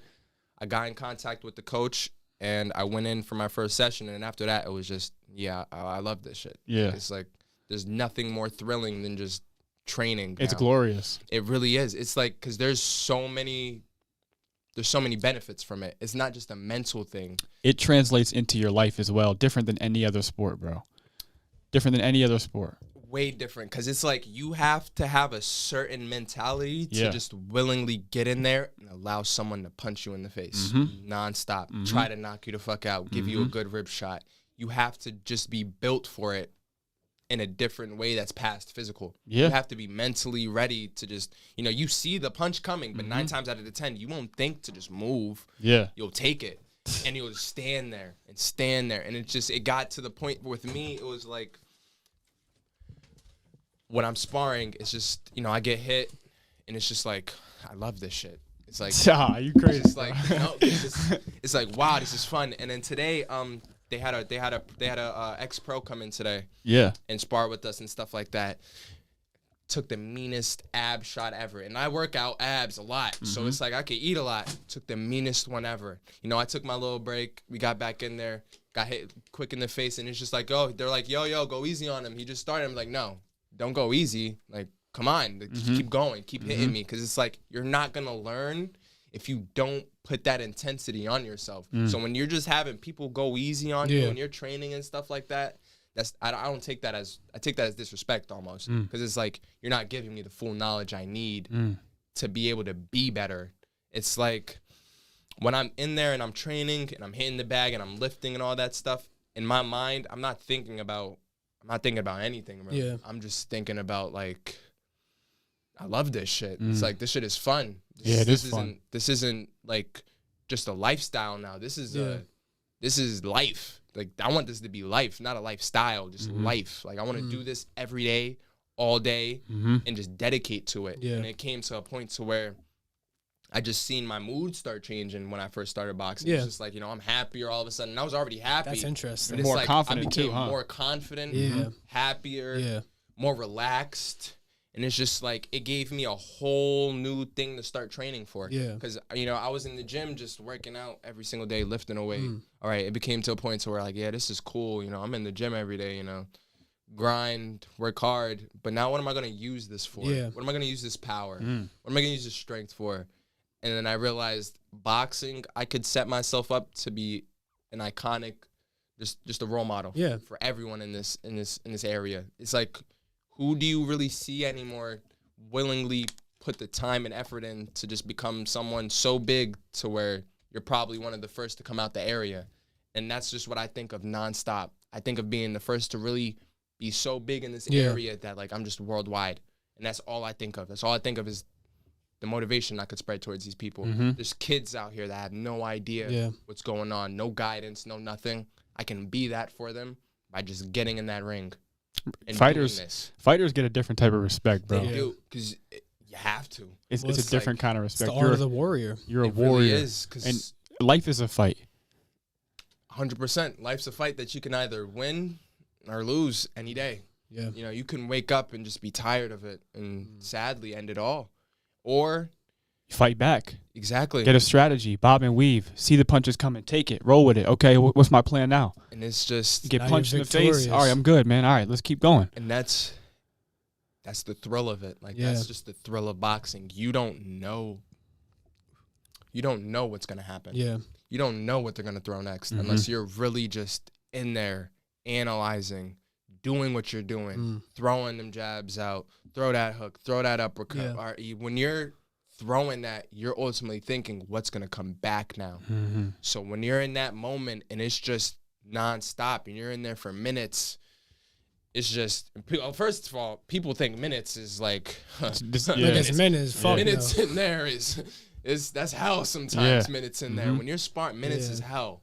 I just experienced that today against this. Minutes could be hell. You know, after I took that rib shot, I had to take a quick breather because it's like, god damn, you know, this shit can be hard, but it's like, it's the one spot you can go to and just think like nothing else matters now. Yeah. Nothing else outside this shit matters.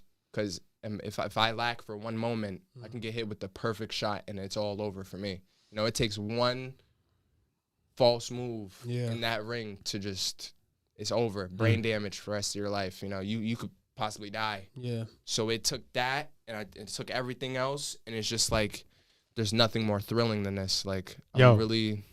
You got a fight coming up. Oh shoot. Fuck, buddy. What you got to do at fucking 7:45?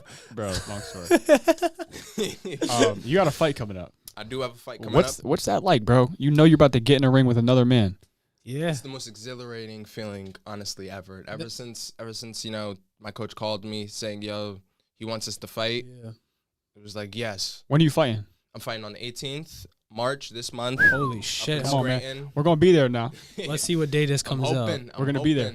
I'm gonna have everything, you know, posted obviously once I get like the full specs of all of it. But right now I'm just focusing on like being in shape. You know, I'm not really focused on the details. I'm focused on the shape. Being ready. Get in shape. I gotta get ready. I know I'm fighting someone. What are you fighting at? On the 18th? That's a good question. I want to fight at 150. See how it feels. Now after this first fight, if I don't like 150. I've been thinking, you know, I might go up 155. What do you weigh right now? I'm at 150 right now. Really? Perfectly 150. Well, I weighed in at the beginning of training. I weighed in at 152. Yeah. But I'm you know, so with the personal training side of my life, I'm very well at just maintaining a perfect weight. So I've been You'd virtually be cutting nothing. Would you ever consider moving up weight, like bulking and fucking? Bulking, when it comes to me, is I've always been skinny my whole life. I never had more than like this on me. Yeah. So it's like when it comes to bulking, it's a complete new feeling once I pass 150, because 150 is what I've ever maxed at. Like I've never gone past. I've never been able to hit 160. Damn. So I don't know what I'd feel like at 160. Yeah, how quick you are, how you can move. Exactly. So that's why I want to feel this first fight out 150. Yeah. If I like it, I'll go up 155. I like 155. I'll go up 160. But I also want to be able to go back down to 145. Because 145 is, you know, what I sat at my whole life. Yeah. Like damn near. I've I was always skinny. People used to call me anorexic, SpongeBob noodle arms, and all that stuff. So I heard it all. I've heard it all. So it's like I'm comfortable with anything now, because it's when you're skinny, you have so much room for improvement. You don't know what heavyweight's gonna feel like on you, and but you know what lightweight feels like on you. So I know I'm comfortable with this lightweight, with this speed and all this stuff. I'm gonna end up wanting to find out: do I have this same speed when I go up, and am I gonna have this same power when I go down? Yeah. And, you know, I'm a toy with it a little bit. That's something I never thought about with MMA. Is it like the weight is something people focus on heavy at the beginning? Like, how does one discover, like, what weight class they want to fight at for, like, the long haul? I'd say if you want to discover what weight you fight at, find out what you're comfortable with walking around personally. Yeah. That way you don't have to cut or gain ever. Exactly. And I'd also say, like, because you don't want to come in and just be at 145 and then, you know, just skyrocket up to 160 and that's your first fight or something like that. From a feeling wise and from, like, just training people and, like, training nonstop myself, I don't feel 100% when I go up, like, high. Like, I'll start fasting on purpose just so I could lose that weight. And, like, even right now, I fast for about 4 or 5 hours a day. I'll eat breakfast, and then I won't eat again until later. And I only have 2 meals a day right now. Yeah. And it just became such a habit to where it's like I could eat more or I could eat less. It's completely my choice. So when it comes to finding that body weight to where you want to fight at, go based off of that. What are you comfortable when you go to sleep at? What are you comfortable when you're in the gym? When you're in the gym working out every day and it's like you're training for a fight, what are you comfortable at? Because ultimately you want to have that same comfortable feeling when you're fighting, and that's exactly how I'm thinking of it right now. And as far as right now, it's working perfectly fine for me. I'm on my feet, hands work well, body feels great, I get the rest, you know. So it's like we're gonna see. For legacy purposes, is boxing something you can see yourself doing for a long time? Boxing is something I see myself doing for the rest of my life now, honestly. Well, how old are you? I'm 22. I just turned 22 February 11th. Wow. I'm young. I'm young as fuck. So it's like, you know, when it comes to this boxing, this is it. Like, this is fully what I'm devoted to, extremely what I want to do. So I'm going to make it work alongside with, you know, what my primary dream was. Because like I said, you can't forget where you came from. I'm never going to lose focus on the personal training aspect of it. It's just when I'm fighting and I got fights coming up, I just pause it a little bit. You know? And then I'll make a post like, you know, I'm focusing on my own training right now. You know, if you want to come in the gym with me, though, come to the gym with me. Come work out with me. If you're a client, you want some extra work, come work out with me. I might not be doing, you know, orthodox stuff. I might not be doing the most normal stuff ever. But ultimately, if you want that experience, you'd be smart enough to come with me because, you know, you'll learn. And that's how I really just see things every day anymore, because it's like, why not come with me? You know, like, even if you don't want to fight, learning a martial arts is just, it's overall, you don't have to fight. For a man, too? Especially almost for a man. A necessity, bro. Because you have to be able to protect the household. And especially for females, I think martial arts would be a little more important because, you know, you're a target to some of these males that are doing these martial arts and stuff like that. So it's like, even if you don't want to fight, get into a martial art. Start kickboxing, start boxing, start MMA. Just learn to protect yourself, because you're ultimately going to know that, and you're going to have the mentality to know, like, you know, if anything happens right now, I'm okay. I'm secure in myself. Exactly. You're good. So it's just find what you're comfortable with and do it. Don't let anyone say, oh, you're not going to be good, or you'll get knocked out and this and that. Bro, in my head right now, I already know I might get knocked out. I already know I might get touched up. Do I care? Not really, because I'm going to still do it. You came to terms with all the variables. I mean, when you take up something like fucking boxing, you have to imagine that there's endless variables that can happen to you when you step inside of that ring. There's endless variables. You have to know that 9 times out of 10, the guy coming in with you is not going to give a fuck about you. Yeah. You have to know that. So when I get in this ring, everything's going out the window. Yeah. All the training is the only thing going to be in my mind. Yeah. What did I do to prepare myself for this? And, you know, what is this guy about to do? And it's just going to go based off of that. I don't like to think too much, because it's like it gets in the, when I'm thinking too much, it gets in the way of my actions. Got to control what you can control. Exactly. And all the other shit will take up unnecessary bandwidth from your brain. Split second. You lose focus, it's over in there. You can't crowd chatter, all that stuff, it can't matter at the end of the day. So me coming into this, being my first time being an amateur, already knew at an early point, I got to learn to just be comfortable with all the chatter, all the hate, all the stuff that's going to come along with this. Everyone's already saying, yo, don't get knocked out. Don't get beat up. If you get beat up, this and that. And it's just, who cares? Yeah. I'm not going to get beat up because I know I'm training. Yep. I just pray to God that the guy I'm going to be fighting is training now. Because if that's not the case, I also fear I might hurt somebody now. Yeah. So it's like, you know, you don't want to hurt nobody, but you don't want to get hurt. Right. So you just got to mentally prepare yourself to either hurt somebody or get hurt.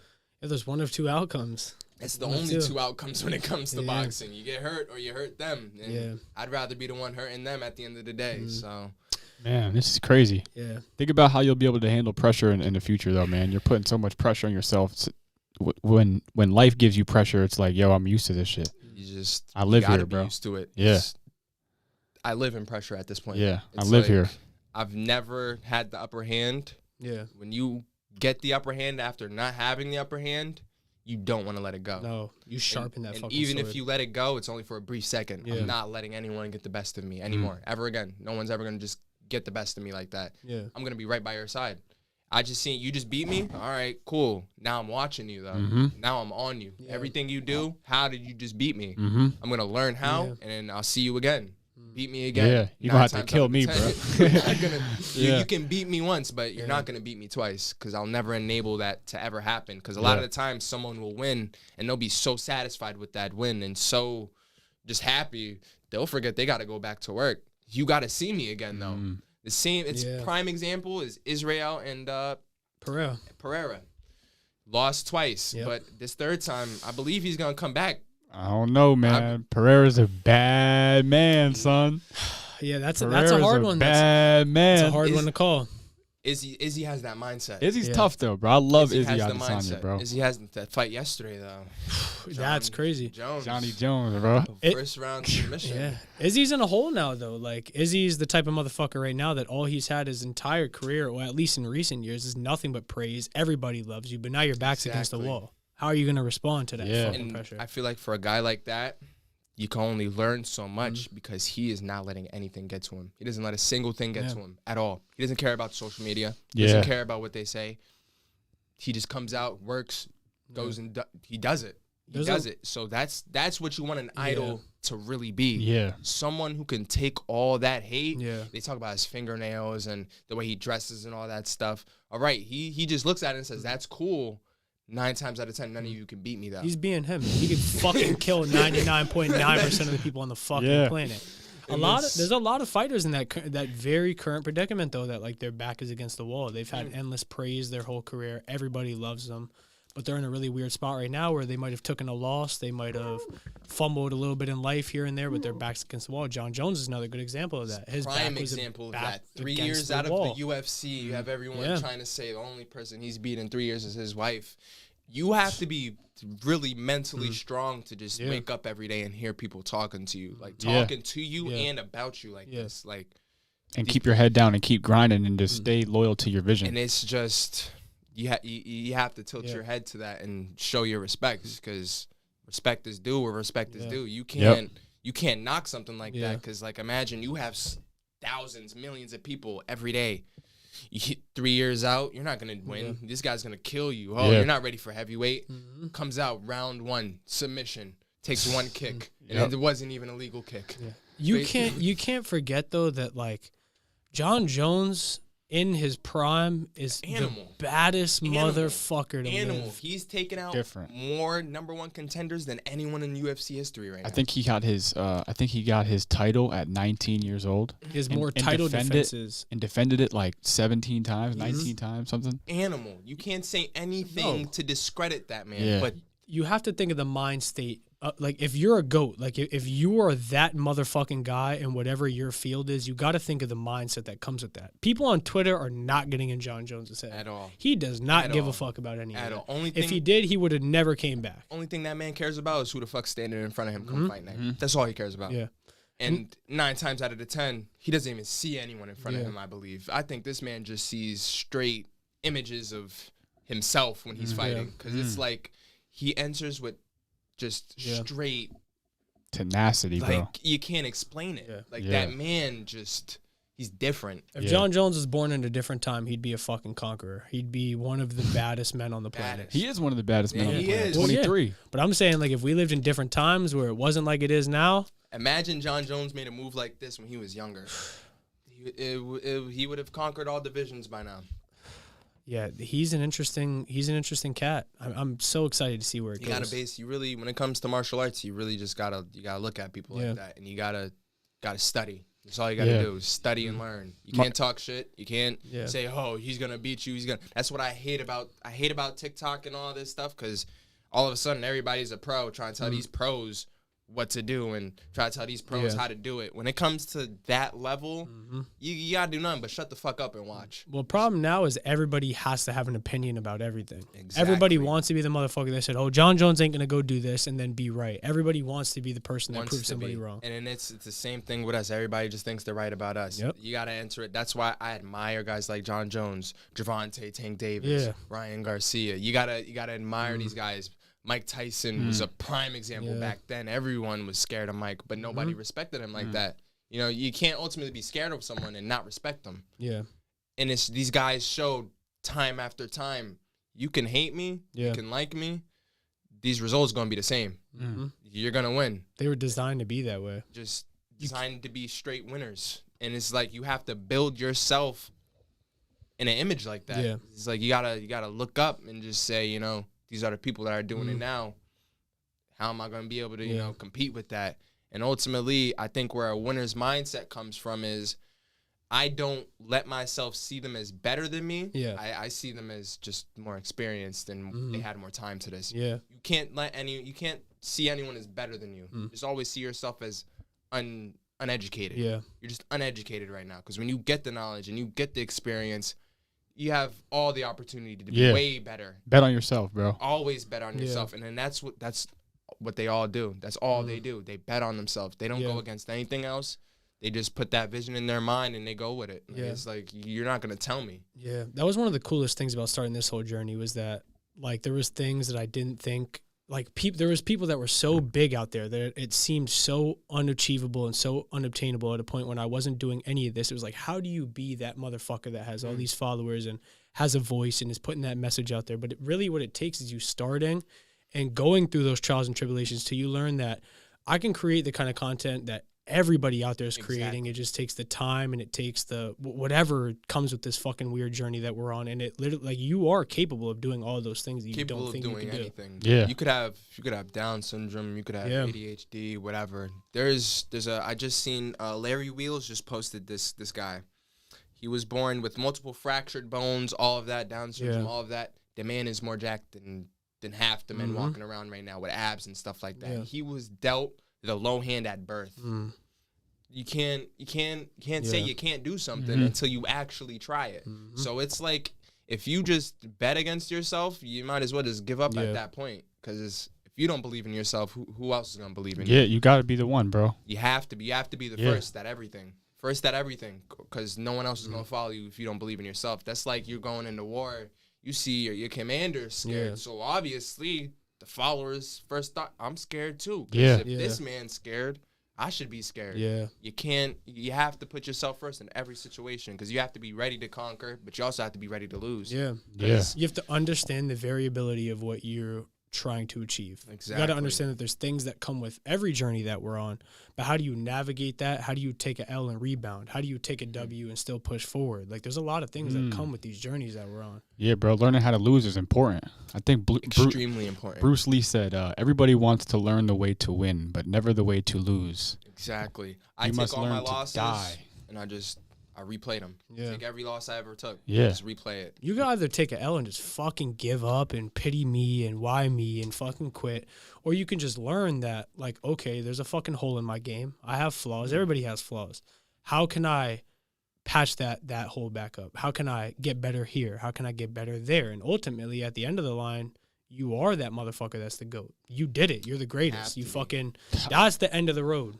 A lot of the times, and people will tell me, oh, you can't have a mindset like that, or you can't think like this, because there was an argument I got in, and it was with a group of friends, so there was no hate or anything like that, but they felt disrespected when I said I'm better than them. But it's a lot of the times is you have to walk around with that mindset at times, because why would you ever say someone else is better than you? Yeah. Why? Well, why? There's no sense into that. So a lot of the times when people say, "Oh, you're cocky, this and that," no, I'm not cocky. I'm confident. Yeah.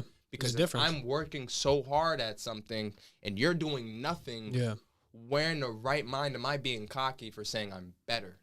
It doesn't make sense. So it's like you have to be able to do what you do and confidently say, yes, I'm better than this person, that person. And if you're not better than them at the moment, I will be. I will be better. I can be, yeah. Exactly. And it's just never just throw yourself down and say, oh, I'm never going to be this big, or I'm never going to be as big as that guy. Yeah, they might have 1 million followers now.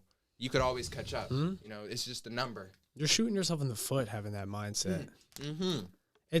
I don't think it's easily obtainable. I don't think any of that shit is easily obtainable, but I think it's way easier than people make it out to be.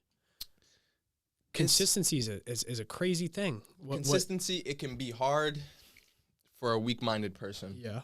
And you can see when someone's really struggling to keep that consistency. Yeah.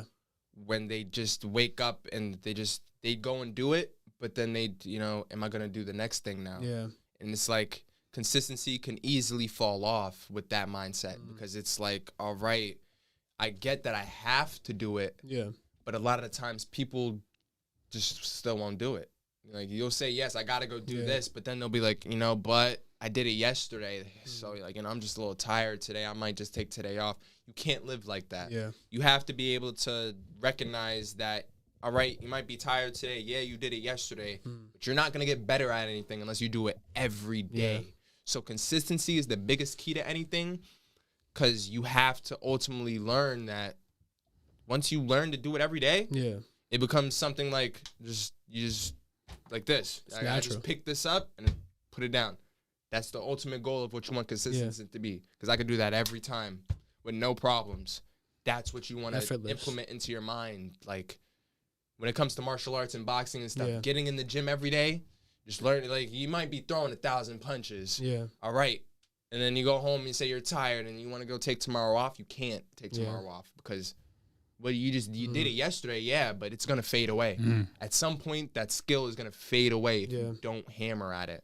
You can be the world champ at one point. And you see this happen every day, and then you can lose tomorrow just because you didn't put in the work yesterday. And it's frequent now. It's frequent because, especially since everyone has knowledge at the tip of their fingers. It could happen in any subject, anything you do. Someone is always eyeing you down from the back. You always have competition. You can't just live life thinking nobody's going to try to come compete with you. Yeah. You have to know that there's competition. You have to know that in order to be better than the competition, you got to realize they might be doing this every day. I might be doing this every day. Yeah. Who's really doing it every day, though?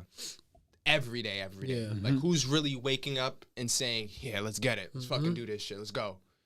Some people just wake up and like, haha, I got to go do this now. Yeah. They won't be happy with it. You have to be happy with what they're doing every day, because it's not going to work. Because you could put yourself in a miserable situation by just thinking that you forced yourself to do something. Yeah. You never want to force yourself to do it. You want to ultimately sit down and be like, yeah, I just made myself go to the gym mid-gym session now. You feel great. You'd be like, I'm glad I came. You want to have that mindset. You don't want to have the mindset of, oh, I'm tired. Now I got to go do the same thing tomorrow. You want to have the mindset of, I didn't want to do it at first. I did it. I feel amazing. Can't wait for tomorrow now. Yeah. Tomorrow, I know I'm going to feel the same way. I know I'm not going to want to do it. But goddamn, let's do it, because you know what you got to do. Yeah. You'll never regret it. You'll never regret doing what the fuck you're supposed to do. And that's the kind of consistency that you really need, because consistency could take you so far. But once you get a certain kind of consistency like that, that's when you're really going to succeed. Because you know, if I don't do it, everything could fall apart. Everything. I could stop one day, the next day, it's all gone. Just because I missed one day, one training session, one jab missed, one footwork, like one skill off. Yeah. You want to stay sharp. Yeah. And that's what consistency is going to do for you. That's why I kind of try to live with the idea that if you start something, you must finish it. You have to. There's no giving up. There's no quitting. You got to see it to the end. Perfect example of that is, like, say you just spent 3 hours on a puzzle and you're 5 puzzle pieces away and you say, oh, I'm so tired now. Yeah. And you never finished that puzzle now. You just did all that work. Yeah. The puzzle's unfinished. You didn't get to see the full image. You didn't even see the full image. You just stopped mid-puzzle. So that's like you got to transfer that to life. Are you going to work on a puzzle for so long and then you're 5 pieces away, just stop? You didn't even get to see the full image yet. Yeah. You don't know what it's like. So ultimately, if you're going to be consistent with something, keep that consistency. Because it's just like that puzzle. You got to see the full image. If you don't see the full image yet, you should not stop. God damn. Terrell. You're a motivational motherfucker, man. God, I'm about to go run after this, bro. I'm about to throw my running sneakers on and get the fuck out. God damn. Yo, that's crazy, bro. I appreciate that, bro. Like, you are the person that I like talking to. You are the go-getter that we like talking to. Like, Seriously. you are the person who we want to sit down and have conversations with. You are the person who we want to share that message. It's all about experience, you know. Just going through it, you learn how to be able to just transfer it to the next. You know, if you go through something, you have to have the capability to be able to help someone else who also went through it. So with me being able to get up here and do all of this, I personally feel like everyone else out there that was either adopted, struggled with finding where they belonged, anything like that, this is going to relate to them now. And with me already going through it, they now see that it's not impossible for themselves to do. Hell yeah. I know you fired me up. I'll speak for myself, but I'll also say, like, I know that there's going to be somebody out there watching this podcast that you also just fucking lit a fire under their ass, and for that, like, I thank you, because he's right. I mean, that's what we're trying to accomplish over here. We're trying to, like, give people the blueprint. We're trying to show you that it's possible. We're trying to give you the seed to plant to fucking blossom beautifully in this one life that we get to fucking live. And I mean, you're doing it, man. You're living proof of it's all about just, you know, motivate. I'd rather motivate than just allow someone to just fall off, because I can never just sit there and watch someone struggle. It doesn't matter how they treated me in the past or anything, that you can hate me, I'll still try to help you. If I see you need the help, it's not gonna matter if you hate me. Like, I'd rather watch someone succeed than watch someone brutally fail. And it's like, a lot of the times, yes, they might deserve it, because, you know, what goes around comes around. That's the biggest thing you got to realize. But at the same time, where I'm at, it's like, you know, I've experienced both ends of it. I've been the one to put someone down at one point. Now I want to be the one to pick them up. I've felt personally what it felt like to, because I used to pick on people back then, you know, as a kid, because, you know, in my position, I didn't know what else to do. I was a mean kid. I could say that. Once I started to realize how I really could make people feel, it comes to a point to where you got to be a man enough to know when to pick someone up and put them down. So I'll never put someone else down unless they're truly deserving to be put in their place. I'll never put them down. I'll put them in their place. So a lot of the time, someone just needs a stern talking, like, you know, you think you're all this. You're not. You're not, because compared to everyone else on this planet, there's thousands of people that just don't have Wi-Fi or don't have a phone or don't have access that are 1,000 times better than you.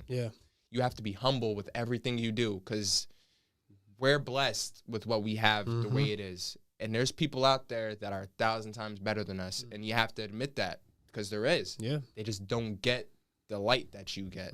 So it's like, be respectable to everybody and just hold that certain manner to where, you know, nobody can say anything bad about you. Nobody can just walk around and say, oh, this Terrell's an asshole. He's a dickhead. He just talks shit and all that. No, the only thing you can go around and say about me is that, you know, he respectably doesn't fuck with me no more. You know, I will respectably not like you and still help you. I'll still give you guidance. I'll still give you information, what you need, anything like that. But I won't like you. I don't have to like you to help you. Absolutely not. No one ever said that was the case.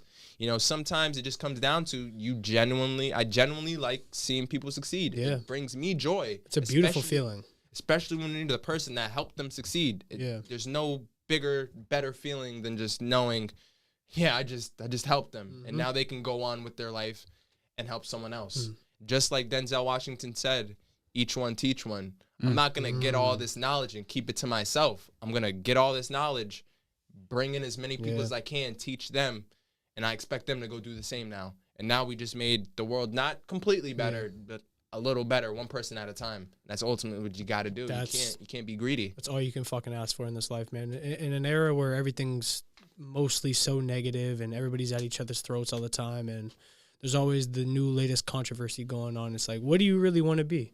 Do you want to be that motherfucker that is just reposting the same old bogus bullshit that gets everybody stirred up? Or do you want to be the motherfucker that's really trying to change somebody's life? You really want to impact the world? Do you really want your legacy to be bigger than you? Like, do you want to be that motherfucker, or do you want to be the motherfucker that is watching CNN news all day? Or exactly. It's like, are you going to be the person that just sits there blindly and does nothing while all this goes down?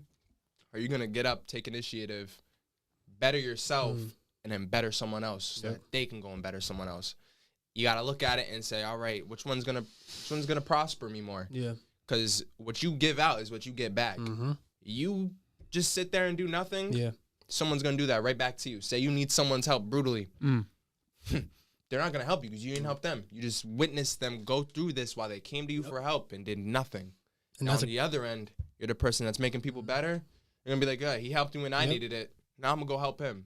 That's all it's all about. And that's typically always how it happens, too. You don't need to help somebody just for the chance that you might get the favor returned to you one day. Exactly. Typically, it always does. Like, if you help somebody at their lowest, at some point, that motherfucker is going to support you when you need it, or they're going to help you when you need it. It's just build a good fucking community around yourself of bad motherfuckers that can all help and leech off of each other and figure out the next step. And that's ultimately who you want to be around. That's the type of community you want to build.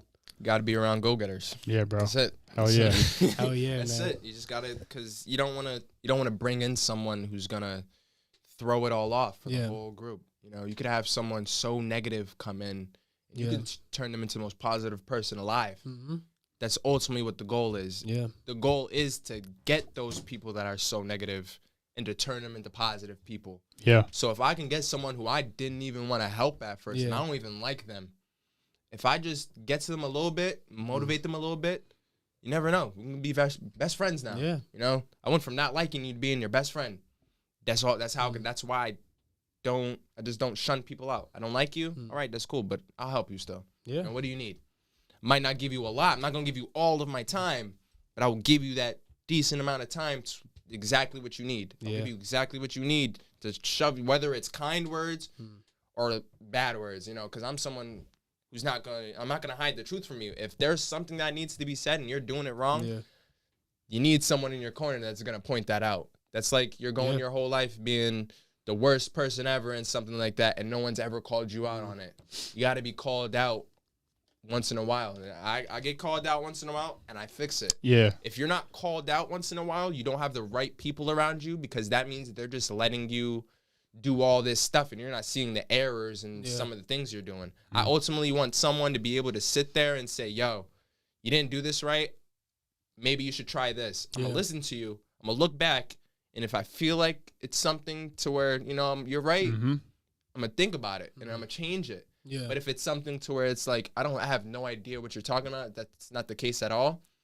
Ultimately, I'm going to talk to you and then come to a mutual agreement to where it's like, you know, maybe there is a little something wrong. There's never a situation where I'm going to be straight like, yo, no, that's not it. I don't got to change this. I'm going to end up seeing like, yo, all right, I see your side of it. I see my side of it. Let's try to make them both work. Yep. And that's ultimately what you can't be cocky. You just got to remain humble. Everybody has their own opinions. You got your own opinion. It's all about, you know, where are we going to meet in the middle on it now? So that's why I'll never say I don't fully like someone. I'll just say I don't like how they move in certain situations. Respectfully. Word. Terrell, I appreciate your time, brother. Seriously. You want to plug your you want to plug your social media? You want to plug what's going on with your fight? Tell everybody what you got going on. You can follow me at Rel Aesthetics on TikTok, Rel Athletics on Instagram. And for fight details, I'm expecting to have things posted probably by the end of this week. I'm going to, you know, relax more, you know, be more laid down. I'm not really going to train so hard my last week before the fight because, you know, I want to be fresh. But everything will be posted on all platforms. You know, if you have me on Snapchat, you have me. I'll post on there, too. I don't really use Snapchat that much. It's a personal thing. But, yeah, anything you need.